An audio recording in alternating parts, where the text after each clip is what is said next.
नमस्कार विद्यार्थी मित्रांनो, मराठी नोकरी यूट्यूब चॅनलवर आपल्या सर्वांचे स्वागत आहे। आज आपण या व्हिडिओमध्ये पहा महा टीईटी स्पर्धा परीक्षेसाठी अत्यंत महत्त्वाचा असणारा घटक पाहणार आहोत। आणि यामध्ये आज आपण बालमानसशास्त्र व अध्यापनशास्त्र याविषयी आपण मागील वर्षी विचारण्यात आलेले परीक्षेमध्ये महत्त्वाचे 20 प्रश्न पाहत आहोत। हे सर्वचे सर्व प्रश्न आपल्याला स्पष्टीकरणासह घेतल्यात आलेले आहेत आणि हे सर्व प्रश्न आपल्याला टीसीएस आणि आयबीपीएस पॅटर्न नुसार घेण्यात आलेले आहेत। मित्रांनो, हा व्हिडिओ फक्त आपलं बालमानसशास्त्र आणि अध्यापनशास्त्रावरती स्पेशल व्हिडिओ असणार आहे। त्यामुळे आपल्याला या व्हिडिओची पीडीएफ जर डाउनलोड करायची असेल तर मराठी नोकरी या नावाने आपलं टेलिग्राम चॅनल आहे आणि व्हॉट्सअप ग्रुप देखील आहे। दोघांचेही लिंक्स मी तुम्हाला डिस्क्रिप्शनमध्ये दिलेले आहेत। आणि मित्रांनो, चॅनलवरती जर नवीन असाल तर लगेच येणाऱ्या व्हिडिओसाठी चॅनलला सबस्क्राइब करून ठेवा, म्हणजे दररोज तुम्हाला हे व्हिडिओ पाहायला मिळतील। चला तर व्हिडिओला सुरुवात करूया।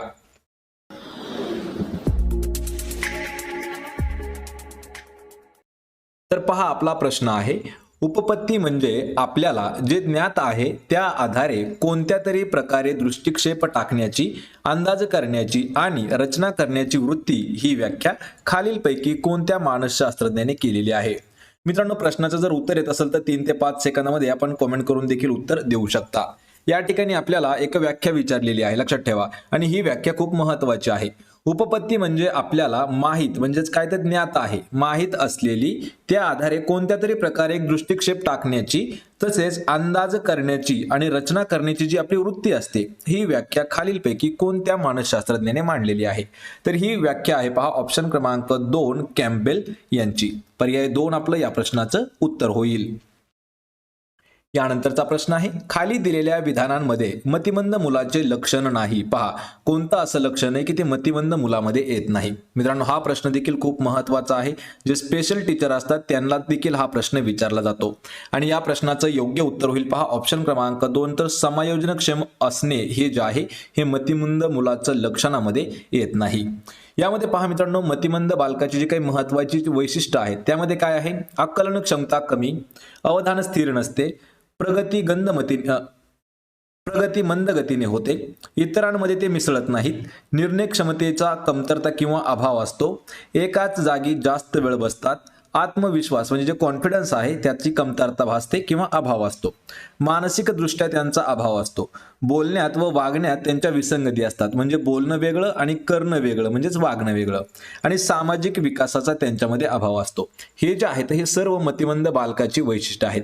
मित्रांनो, यावरती आपल्याला कधी कधी पहा, अवधान स्थिर नसते यावर प्रश्न विचारलेला आहे, प्रगती मंद गतीने होते यावर देखील प्रश्न विचारलेला आहे, आत्मविश्वासाचा अभाव असणे यावरही प्रश्न विचारण्यात आलेला आहे आणि या प्रश्नाचं उत्तर सांगितलेलं आहे। यानंतरचा प्रश्न आहे, व्यक्तिगत भेदाच्या विविध क्षेत्राचा योग्य गट कोणता आहे। प्रश्न हा देखील महत्त्वाचा आहे, व्यक्तिगत भेदाच्या विविध क्षेत्रांचा योग्य गट कोणता आहे। तर याचं उत्तर होईल, पहा, ऑप्शन क्रमांक 4 तर वरील सर्व गट आहेत। म्हणजेच काय, प्रावीण्य, बुद्धिमत्ता, सर्जनशीलता, प्रावीण्य, बुद्धिमत्ता, भावात्मक क्षेत्र, सर्जनशीलता, भावात्मक क्षेत्र आणि भावनिक बुद्धिमत्ता, हे जे तीनही गट आहेत ते योग्य आहेत, जे की व्यक्तिभेदाच्या विविध क्षेत्रामध्ये त्यांचा गट आहे। ऑप्शन क्रमांक 4 आपलं या प्रश्नाचं उत्तर होईल। यानंतरचा प्रश्न आहे, खालील उदाहरणांमध्ये कोणत्या विधानात आविष्कार संप्रेषण तंत्र वापरण्यात आलेला आहे। पहा, प्रश्न महत्त्वाचा आहे, पहा, हा देखील खालील उदाहरणामध्ये कोणत्या विधानामध्ये आविष्कार प्रक्षेपण तंत्र वापरण्यात आलेला आहे। तर या प्रश्नाचं योग्य उत्तर होईल पर्याय क्रमांक 2 तर विद्यार्थ्यांनी बाहुली नाट्य सादर केले यामध्ये पहा, आविष्कार प्रक्षेपण तंत्र जे आहे ते वापरण्यात आलेलं आहे। यानंतरचा प्रश्न आहे, स्वतःच्या चुका शोधणे, आपल्या मनात डोकावून पाहणे, आपल्या भावना व अभिरुची शोधणे, आपल्या कमतरता व बलस्थाने शोधणे, स्वतःची योग्यता जाणणे, ही सर्व लक्षणे खालीलपैकी कोणत्या भावनिक क्षमतेची आहेत। या ठिकाणी हा देखील प्रश्न खूप इम्पॉर्टंट असा प्रश्न आहे आणि मित्रांनो, ह्या सर्व प्रश्नांची पीडीएफ आपण फ्रीमध्ये देत आहात, पहा, आपल्या टेलिग्राम चॅनलवरती। कसल्याही प्रकारचा चार्ज त्या ठिकाणी तुम्हाला लागणार नाही। पहा, प्रश्न परत एक वेळा पहा किंवा आपण याचं उत्तर पाहूया। तर याचं उत्तर आहे ऑप्शन क्रमांक 2 तर आत्मपरिचय म्हणजे स्वतःची ओळख, एक प्रकारे आपण त्याला म्हणू शकतो। यामध्ये काय काय आहेत, क्षमता काय काय आहे, स्वतःच्या चुका शोधणे, स्वतःच्या किंवा आपल्या मनात डोकावून पाहणे, आपल्या भावना व अभिरुची शोधणे म्हणजे आपला एक प्रकारे काय म्हणू शकतो आपण, किक शोधणे म्हणू शकतो, तर आपल्या कमतरता आणि बलस्थाने शोधणे, आपल्या स्वतःची योग्यता जाणून घेणं, हे जे सगळे लक्षणं दिसतात तर हे भावनिक क्षमतेचे लक्षण आहेत आणि ते आहेत पहा आत्मपरिचयाचे लक्षणं. ऑप्शन क्रमांक 2 आपलं या प्रश्नाचं उत्तर होईल. यानंतरचा प्रश्न आहे, खालीलपैकी अवधानाचे नियंत्रण करणारे बाह्य घटक कोणते? पहा, या ठिकाणी आपल्याला बाह्य घटक विचारला आहे आणि मित्रांनो बालशास्त्रज्ञ किंवा बालमानसशास्त्रामध्ये हा घटक खूप महत्वाचा आहे, बाह्य घटक. पण काय विचारलंय? अवधानाचे नियंत्रण करणारे बाह्य घटक.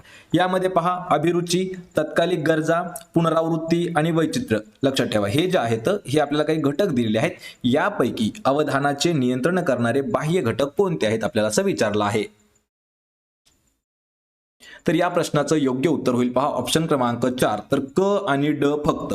तर क म्हणजे काय आहे पहा पुनरावृत्ती आणि ड म्हणजे काय आहे तर वैचित्र्य. हे जे दोन घटक आहेत किंवा हे जे दोन ऑप्शन आहेत हे बाह्य घटकाचे ऑप्शन आहेत, म्हणजेच पर्याय क्रमांक 4 आपलं उत्तर होईल. यामध्ये पहा अवधानाचे आंतरिक घटक कोणते कोणते आहेत. यामध्ये अभिरुची, तत्कालिक गरज, नैसर्गिक गरज, दृष्टिकोन, मनस्थिती आणि सवयी हे जे आहेत 6 ते 7 हे आंतरिक घटक आहेत. यामध्ये पहा अवधानाचे बाह्य घटक कोणकोणते आहेत. तर पहा उद्दीपकाचा आधार, उद्दीपकाची तीव्रता, हालचाल, विरोध, सजावट, नाविन्य, परिवर्तन, वैचित्र्य आणि पुनरावृत्ती हे जे आहेत हे बाह्य घटक आहेत. आणि मित्रांनो तेच आपल्याला मागच्या विधानामध्ये देखील 2 दिलेले आहेत पहा वैचित्र्य आणि पुनरावृत्ती हे जे आहेत, म्हणजेच ऑप्शन क्रमांक क आणि ड होता आपलं ऑप्शन क्रमांक 4. यानंतरचा प्रश्न आहे, ज्ञानेंद्रियामार्फत ग्रहण केलेला अनुभव जपून ठेवणे म्हणजेच धारणा. याबाबत खालीलपैकी कोणते विधान अयोग्य? पहा योग्य आणि अयोग्य चुकतात पहा. तर अयोग्य म्हणजे की कोणतं विधान चूक आहे. कशासाठी लक्षात ठेवायचंय? ज्ञानेंद्रियांमार्फत ग्रहण केलेला अनुभव जपून ठेवणे म्हणजे धारणा. याबाबत कोणतं विधान अयोग्य आहे? तर या प्रश्नाचं योग्य उत्तर होईल पहा ऑप्शन क्रमांक 3, तर एका व्यक्तीची धारणा शक्ती जी आहे धारणा शक्ती ही सर्व गोष्टींच्या बाबतीत सारखीच असते हे जे आहे हे अयोग्य आहे. म्हणजेच एक प्रकारे हे काय आहे चूक आहे, पण आपलं हे उत्तर करेक्ट असणार आहे ऑप्शन क्रमांक 3. यामध्ये पहा काय काय योग्य विधानं दिलेली आहेत. धारणेचा पुरावा आपणास व्यक्तीच्या वर्तनावरून किंवा त्याच्या शाब्दिक अभिव्यक्तीवरून मिळतो. व्यक्तिपरत्वे धारणा भिन्न असते आणि धारणा चांगली होण्यासाठी किंवा चांगल्यापणासाठी पठनानंतर विश्रांतीची गरज असते. लक्षात ठेवा त्यातील हे जे आहे हे अयोग्य आहे, म्हणजेच आपलं उत्तर करेक्ट आहे. यानंतरचा प्रश्न आहे, उजव्या हाताला दिलेल्या सरावामुळे तयार झालेले कौशल्य डाव्या हाताला किती प्रमाणात प्राप्त होते हे पाहण्यासाठी आरसा व चांदणी या उपकरणांचा उपयोग करून खालीलपैकी कोणत्या मानसशास्त्राने प्रयोग केला होता. मित्रांनो हा देखील प्रश्न महत्वाचा आहे. या ठिकाणी एका प्रयोगाचं नाव दिलेलं आहे. तर प्रयोग कसा केला होता? तर उजव्या हाताला आपली जी काही रेग्युलर सवय असते तर त्या सवयीमुळे तयार झालेलं जे काही कौशल्य म्हणजे स्किल असतं ते डाव्या हाताला किती प्रमाणात प्राप्त होतं हे पाहण्यासाठी आरसा आणि चांदणी हे जे उपकरण आहेत हे उपकरण वापरून किंवा त्याचा उपयोग करून प्रयोग कोणी केला होता? तर हा प्रयोग केला होता डॉक्टर गोपाल स्वामी यांनी. ऑप्शन क्रमांक 2 आपला या प्रश्नाचं उत्तर होईल. आणि मित्रांनो हे सर्वच्या सर्व जे प्रश्न आहेत हे आपल्याला प्रिव्हियस क्वेश्चन पेपर मधील आपण प्रश्न घेत आहोत, त्यामुळे हे सर्वच्या सर्व प्रश्न इम्पॉर्टंट असणार आहेत. बालमानसशास्त्र आणि अध्यापनशास्त्र यावरती असेच प्रश्न आपल्याला विचारण्यात आलेले आहेत. यानंतरचा प्रश्न आहे, खालीलपैकी कोणते विधान अध्ययन प्रक्रियेचे ठळक वैशिष्ट्य येत नाही? पहा खालीलपैकी असं कोणतं विधान आहे की जे अध्ययन प्रक्रिया आहे त्याचं ठळक वैशिष्ट्य नाही? तर या प्रश्नाचं अचूक उत्तर होईल पहा ऑप्शन क्रमांक 3, तर सर्व प्राण्यांचे अध्ययन सारखे असते हे जे आहे हे ठळक वैशिष्ट्यामध्ये येत नाही. यामध्ये त्याचे अध्ययन प्रक्रियेचे वैशिष्ट्य कोणते कोणते आहेत? अध्ययन हे सहेतुक असते, अध्ययनामुळे नवीन गोष्टींची धारणा होते, दीर्घकाळ सराव नाही केला तर अध्ययनाचे स्मरण राहत नाही. हे जे तीनही पॉइंट आहेत 1, 2 आणि 4 हे पॉइंट अध्ययन प्रक्रियेचे वैशिष्ट्य आहेत आणि यामध्ये सर्व प्राण्यांचे अध्ययन सारखे असते हे जे आहे हे वैशिष्ट्यांमध्ये येत नाही. ऑप्शन क्रमांक 3 आपलं उत्तर होईल. यानंतरचा प्रश्न आहे, जेव्हा शिक्षक शिकवताना खालील बाबी करतात तेव्हा ते कोणत्या अध्यापन पद्धतीचा वापर करतात? मित्रांनो जेवढे काही आपले डीएड बीएडचे विद्यार्थी आहेत पहा त्या सर्वांसाठी हे प्रश्न खूप महत्त्वाचे आहेत. आपण याला एक प्रकारे शिक्षक भरतीचे तांत्रिक प्रश्न देखील म्हणू शकतो. आणि ज्या ज्या लोकांनी डीएड बीएडच्या हे पाठ केलेले आहेत ना तर त्यांच्यासाठी हे प्रश्न खूप महत्त्वाचे असतात. म्हणजे की आपण एखाद्या दुसऱ्या शाळेवरती जाऊन एकामेकाला शिकवतो ना ते पाठ असतात तर त्यावरून खूप सारं हे महत्त्वाचे प्रश्न आपल्याला जाणून घेता येतात. तर यामध्ये काय आहे, जेव्हा शिक्षक शिकवतात किंवा शिकवताना खालीलपैकी अशा कोणत्या बाबी आहेत तेव्हा ते करत असतात, तेव्हा कोणत्या अध्यापन पद्धतीचा ते वापर करतात. तर ते अध्यापन पद्धत जी आहे ती आहे ऑप्शन क्रमांक 3 प्रयोग दिग्दर्शन पद्धती. या पद्धतीचा वापर शिक्षक करत असतात शिकवताना. ऑप्शन क्रमांक 3 आपलं या प्रश्नाचं उत्तर होईल. यानंतरचा प्रश्न आहे, अध्यापनाविषयी वेगळा विचार करणाऱ्या विचारवंतांनी खालील विधाने मांडलेली आहेत. त्यापैकी अयोग्य विधान कोणतं आहे? पहा, अयोग्य म्हणजे प्रत्येक ठिकाणी चूक विधान असा आपल्याला शब्द गृहीत धरायचा आहे मित्रांनो. तर अध्यापनाविषयी वेगळा विचार करणारे जे काही विचारवंत आहेत त्यांनी विविध विधानं देखील खाली मांडलेली आहेत. तर त्यापैकी अयोग्य म्हणजे चुकीचं विधान कोणतं आहे? तर या प्रश्नाचं योग्य उत्तर होईल पहा ऑप्शन क्रमांक 3. तर अध्ययनार्थाचा परिणाम शिक्षकांवर होत नाही. हे जे उदाहरण आहे किंवा हे जे विधान आहे हे विधान चुकीचं आहे. म्हणजेच ऑप्शन क्रमांक 3 आपलं या प्रश्नाचं योग्य उत्तर होईल. यामध्ये योग्य असणारे विधाने पहा, शिक्षक अध्ययनार्थी यांच्यातील आंतरक्रिया महत्वाची असते. वर्गाध्यापन चालू असताना शिक्षकाचा परिणाम अध्ययनार्थावरती होतो. वर्गाध्यापनामध्ये वातावरण निर्मिती महत्वाची असते. हे जे आहेत 1, 2 आणि 4 हे योग्य उदाहरण आहेत आणि यामध्ये अयोग्य उदाहरण आहे पहा, अध्यापनाचा परिणाम शिक्षकांवरती होत नाही. यानंतरचा प्रश्न आहे, खाली दिलेल्या विकासाबद्दल विधानांमध्ये कोणते विधान योग्य आहे? पहा, योग्य म्हणजे काय, तर या ठिकाणी बरोबर असा आपल्याला शब्द आहे. खाली दिलेल्या विकासांबद्दल विधानांमध्ये कोणतं विधान बरोबर आहे? तर या प्रश्नाचं योग्य उत्तर होईल पहा ऑप्शन क्रमांक 4. तर व्यक्ती आणि वातावरण यात आंतरक्रिया होऊन विकास घडून येतो. हे जे आहे उदाहरण किंवा हे जे विधान आहे हे करेक्ट विधान आहे. म्हणजेच ऑप्शन क्रमांक 4 आपलं या प्रश्नाचं योग्य उत्तर होईल. यानंतरचा प्रश्न आहे, विद्यार्थ्यांचे कुसुमायोजन झाल्यास खालीलपैकी कोणत्या वर्तनाच्या बाबी आढळून येतात? यामध्ये काही वर्तनाच्या महत्वाच्या बाबी दिलेल्या आहेत पहा. परिस्थितीला शरण जाणे, मानसिक ताण कमी होणे, खोटे समाधान मांडणे आणि दिव्वा स्वप्न पाहणे. हे जे 4 महत्वाच्या बाबी आहेत यापैकी कोणत्या बाबी आढळून येतात? तर या प्रश्नाचं योग्य उत्तर होईल पहा ऑप्शन क्रमांक 3. तर अ, क आणि ड हे आपलं उत्तर होईल. अ मध्ये काय आहे, परिस्थितीला शरण जाणे. क मध्ये काय आहे, खोटे समाधान मांडणे आणि ड म्हणजे आहे दिवा स्वप्न पाहणे. हे ज्या वर्तनाच्या बाबी आहेत हे आढळून येतात कधी, विद्यार्थ्यांचं ज्या वेळेस कुसुमायोजन झालेलं असतं. ऑप्शन क्रमांक 3 आपलं या प्रश्नाचं योग्य उत्तर होईल. यानंतरचा प्रश्न आहे, अध्यापन परिणामकारक होण्यासाठी खालीलपैकी कोणते तत्वे सहाय्यभूत ठरतात? यामध्ये आपल्याला महत्वाची 4 तत्वे दिलेली आहेत किंवा 4 आपण उदाहरणं देखील म्हणू शकतो. या ठिकाणी उदाहरण पहा, पहिलं विधान काय आहे, अध्यापन प्रभावी होण्यासाठी उद्दिष्ट अगोदर निश्चित केले जातात.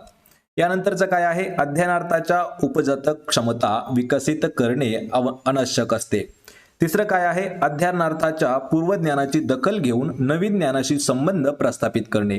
आणि चौथं विधान आहे, अध्ययनार्थाचा दैनंदिन अनुभव अत्यंत महत्वाचा असतो. यामध्ये कोणते तत्व अशा आहेत की ती सहाय्यभूत तत्वे ठरतात? तर या प्रश्नाचं योग्य उत्तर होईल पहा ऑप्शन क्रमांक 3. तर पहा अ, क आणि ड. अ, क, ड म्हणजे काय काय आहेत पहा, अ, क आणि ड. तर अ म्हणजे आहे अध्यापन प्रभावी होण्यासाठी उद्दिष्टे अगोदर निश्चित केले जातात. यानंतर काय आहे, क आहे. तर क काय आहे, अध्ययनार्थाच्या पूर्वज्ञानाची दखल घेऊन नवीन ज्ञानाशी संबंध प्रस्थापित करणे. आणि ड म्हणजे काय आहे, तर अध्ययनार्थाचा दैनंदिन अनुभव अत्यंत महत्वाचा असतो. म्हणजेच ऑप्शन क्रमांक 2 आपलं या प्रश्नाचं उत्तर होईल. यानंतरचा प्रश्न आहे पहा, खालीलपैकी कोणकोणत्या घटकांचे अध्ययनातून संक्रमण होत असते? पहा, अध्ययनातून संक्रमण होते कोणकोणते असे घटक आहेत? यामध्ये आपल्याला 4 घटक दिलेले आहेत. विशिष्ट दृष्टिकोन व बंधुभाव, निष्ठा व मूल्य, पद्धती व कौशल्य, ज्ञान व तंत्र. या 4 पैकी कोणत्या घटकाचं अध्ययनामधून संक्रमण होत असतं? या प्रश्नाचं उत्तर होईल ऑप्शन क्रमांक 4 अ, ब, क, ड म्हणजेच सर्व. अ म्हणजे पहा विशिष्ट दृष्टिकोन व बंधुभाव, यानंतर पहा निष्ठा व मूल्य, क आहे पद्धती व कौशल्य आणि ड आहे ज्ञान व तंत्र. या सर्व घटकाचं अध्ययनातून संक्रमण होत असतं. ऑप्शन क्रमांक 4 आपलं या प्रश्नाचं उत्तर होईल. यानंतरचा प्रश्न आहे, अध्ययन उपपत्तीचा सहचार्यवादी उपपत्ती या वर्गात खालीलपैकी कोणत्या उपपत्तींचा समावेश होतो? यामध्ये 4 उपपत्ती दिलेल्या आहेत. त्या कोणत्या कोणत्या आहेत? थॉर्नडाईकची सहसंबंध उपपत्ती, पॅवलॉवची अभिजात अभिसंधान उपपत्ती, ब्रुनरची ज्ञानात्मक उपपत्ती आणि स्किनरची साधक अभिसंधान उपपत्ती यापैकी कोणत्या उपपत्तींचा समावेश होतो? तर या प्रश्नाचं उत्तर होईल ऑप्शन क्रमांक 2 अ, ब आणि ड. फक्त ह्या ज्या उपपत्त्या आहेत या म्हणजे अ मध्ये कोणता आहे पहा, थॉर्नडाईकची सहसंबंध उपपत्ती, ब म्हणजे पॅवलॉवची अभिजात अभिसंधान उपपत्ती आणि ड म्हणजे स्किनरची साधक अभिसंधान उपपत्ती यांचा समावेश होत असतो. ऑप्शन क्रमांक 2 आपलं या प्रश्नाचं उत्तर होईल.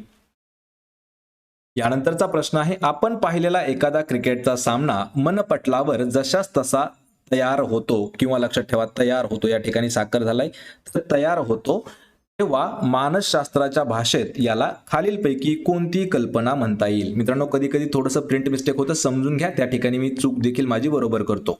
आपण जेव्हा एखादा क्रिकेटचा सामना किंवा मॅच पाहतो तर तो आपल्या मनपटलावर जशास तसा तयार होतो, तेव्हा मानसशास्त्राच्या भाषेमध्ये त्या कल्पनेला काय म्हटलं जातं? तर ती जी कल्पना आहे त्या कल्पनेला म्हटलं जातं पहा, पुनरुत्पादित कल्पना. ऑप्शन क्रमांक 3 आपलं या प्रश्नाचं योग्य उत्तर होईल. पुनरुत्पादित म्हणजे काय, तर पुन्हा उत्पादन झालेली. लक्षात ठेवा, पूर्वानुभव म्हणजे पूर्वीचा अनुभव मनपटलावर जशाच्या तशा उमटला की त्या कल्पनांना पुनरुत्पादित कल्पना असं म्हटलं जातं. त्या ठिकाणी सर्वात महत्त्वाचं उदाहरण लक्षात ठेवा, सर्वांना लक्षात असेल की आपल्या शाळेतील पहिला दिवस कसा असतो, तर हे जे उदाहरण आहे हे पुनरुत्पादित कल्पनेचं एक महत्त्वाचं उदाहरण आहे. ऑप्शन 3 आपलं उत्तर होईल. यानंतरचा प्रश्न आहे, खाली दिलेल्या अध्ययन अकार्यक्षम मुलांच्या लक्षणांमध्ये कोणते लक्षण योग्य आहे? पहा, कोणते लक्षण योग्य आहे असं आपलं विचारलेलं आहे आणि या प्रश्नाचं योग्य उत्तर काय असणार आहे? ऑप्शन क्रमांक 3. तर ही मुलं नेमून दिलेलं जे काम आहे ते पूर्ण करण्याकडे लक्ष देत नाहीत, हे त्यांच्यातलं लक्षण आहे. कशामध्ये? अकार्यक्षम मुलांच्या लक्षणांमधील हे महत्वाचं एक लक्षण आहे. यामध्ये मित्रांनो पहा, अध्ययन अकार्यक्षम बालकांची काही महत्वाची लक्षणं असतात, म्हणजे की ते अध्ययन करण्यासाठी कार्यक्षम नसतात अशी काही बालकं असतात. त्यामध्ये आढळणारे जे सिम्पटम्स आहेत ते कोणते कोणते आहेत? लहान मुलांसारखे ते बोलत असतात, अतिशय लाजाळू वृत्तीचे असतात, ऐकण्यामध्ये एकाग्रतेचा अभाव असतो, स्मरणशक्ती त्यांना कमी असते, चिडखोर असतात, रागीट वृत्तीचे असतात, बदल मान्य करायला ते घाबरतात, म्हणजे बदल मान्य करत नाहीत, चेंजेस त्यांना नको वाटतात कोणत्याही प्रकारचे. यानंतर वाचन आणि लिखाण यामध्ये खूप साऱ्या त्या चुका करतात. ही मुलं योग्य व आवश्यक गोष्टीमध्ये रमत नाहीत. लक्षात ठेवा, ही जे आहेत हे अध्ययन अकार्यक्षम बालकांची महत्वाची लक्षणं आहेत. या ठिकाणचं आपण उत्तर पाहिलेलं आहे. यानंतरचा प्रश्न आहे, थर्स्टन यांच्या बुद्धिमत्तेच्या अनेक घटक सिद्धांतावर घेतलेल्या आक्षेपांपैकी खालीलपैकी कोणते आक्षेप बरोबर आहेत? यामध्ये 3 आक्षेप आहेत पहा. त्यामधील पहिला आहे, थर्स्टनने सांगितलेल्या प्राथमिक मानसिक क्षमता पूर्णपणे स्वतंत्र नाहीत, कसोट्यांमध्ये सहसंबंध असल्याचे आढळून आले आणि मानसिक क्षमता परस्परांपासून वेगळ्या नाहीत. या 3 पैकी कोणता आक्षेप जो आहे तो बरोबर आहे? तर या प्रश्नाचं योग्य उत्तर होईल ऑप्शन क्रमांक 2 अ आणि क फक्त. तर अ मध्ये काय आहे, तर थर्स्टनने सांगितलेल्या प्राथमिक मानसिक क्षमता पूर्णपणे स्वातंत्र्य नाहीत, हे एक आक्षेप बरोबर आहे. आणि यानंतर क म्हणजे काय आहे, तर मानसिक क्षमता परस्परापासून वेगळ्या नाहीत, हा देखील आक्षेप त्यांचा बरोबर आहे. पर्याय क्रमांक 2 आपलं या प्रश्नाचं योग्य उत्तर होईल. तर मित्रांनो यामध्ये पहा, थर्स्टन यांनी संशोधनात 7 घटक मांडलेले आहेत. या घटकांना प्राथमिक मानसिक क्षमता असं त्यांनी म्हटलेलं आहे. त्यांनी स्पेअरमॅन आणि थॉर्नडाईक यांच्या मांडलेली बुद्धीचे जे सिद्धांत आहेत त्या प्रत्येक सिद्धांताला त्यांनी विरोध केला आहे. कोणी? थर्स्टन यांनी. तर यामध्ये त्यांच्या क्षमता कशामध्ये आहेत पहा, संख्याविषयक क्षमता, भाषिक क्षमता, शाब्दिक ओघावत, यानंतर स्मृती, तर्क करण्याची क्षमता, अवबोध करण्याची क्षमता, अवकाश विषयक क्षमता, ह्या ज्या आहेत ह्या क्षमता त्यांनी सांगितलेल्या आहेत. आणि या प्रश्नाचं उत्तर काय आहे आपल्याला हे कमेंट करून सांगितलेलं, या प्रश्नाचं उत्तर आपण सांगितलेलं आहे. तर मित्रांनो ही होती पहा महत्वाची 20 प्रश्न. आणि आपल्याला असेच जर अजून व्हिडिओ पाहिजे असतील तर मी अजून काही तुम्हाला लिस्ट म्हणजे डिस्क्रिप्शन मध्ये काही व्हिडिओची लिंक देत आहे. बाल मानसशास्त्र आणि अध्यापनशास्त्र यावरती जवळपास हा आपला 8वा व्हिडिओ आहे. तर त्या 7ही व्हिडिओच्या लिंक्स मी तुम्हाला डिस्क्रिप्शन मध्ये दिलेल्या आहेत, ते देखील व्हिडिओ पाहून घ्यायचे आहेत. व्हिडिओ जर आवडला तर व्हिडिओला लाईक करा, मित्रांमध्ये व्हिडिओ शेअर करा आणि आपल्या मराठी नोकरी यूट्यूब चॅनलला सबस्क्राईब करा. प्रत्येक व्हिडिओची PDF मिळवण्यासाठी मराठी नोकरी या टेलिग्रामला देखील जॉईन करा, त्याची देखील लिंक मी तुम्हाला डिस्क्रिप्शन मध्ये दिलेली आहे. आपण भेटूया पुढच्या एका अशाच नवीन व्हिडिओमध्ये. तोपर्यंत जय हिंद, जय महाराष्ट्र.